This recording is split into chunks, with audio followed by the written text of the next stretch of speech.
Often mistaken with stop sign, where you must park 9 meters from a stop sign. When you're dealing with a pedestrian crosswalk, you want to make sure that people have adequate sight lines towards that crosswalk, that they can easily see those perimeter edges.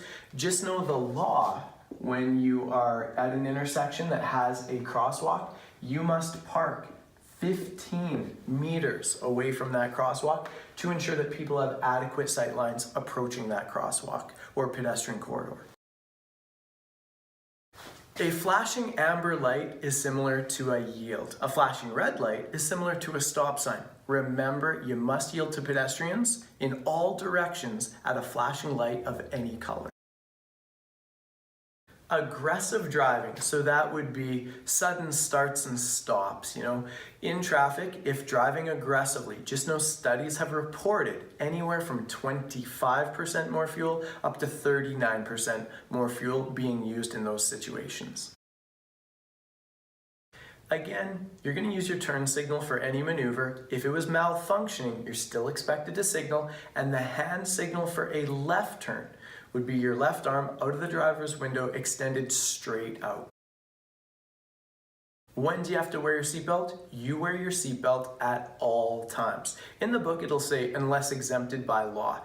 And there are certain professions, where police officers at some points do not have to wear a seatbelt and so on. But for the average motorist, just know you will wear your seatbelt at all times. Again, in the book, it says unless exempted by law. Chances are none of those exemptions would apply to you. There are many reasons for driving cautiously at night, or anytime for that matter.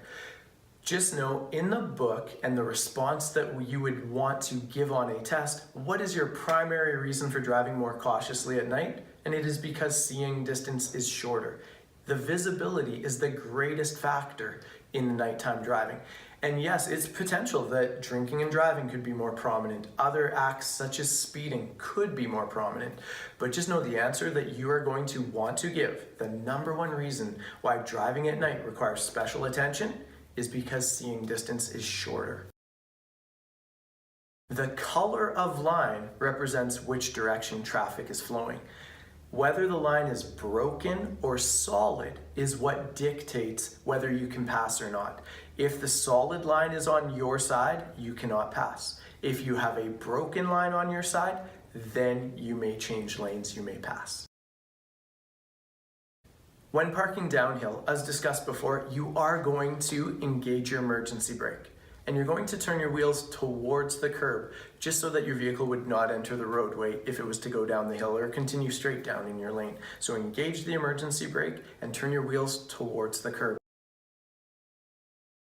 With a funeral procession, that would be any time that there is a ceremony at one location and the interment site is at another location. So those vehicles all must travel together from the one site to another.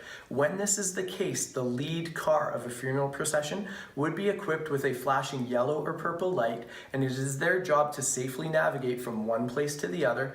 Every vehicle that is part of that funeral procession will activate their hazard lights, and it is, picture a centipede that is just traveling together from one destination to the other. Keep in mind the lead car should do a full stop at a red light. Make sure the others stop at their green light prior to continuing on through the intersection, but then every vehicle that is following would stay together through that procession from one location to another.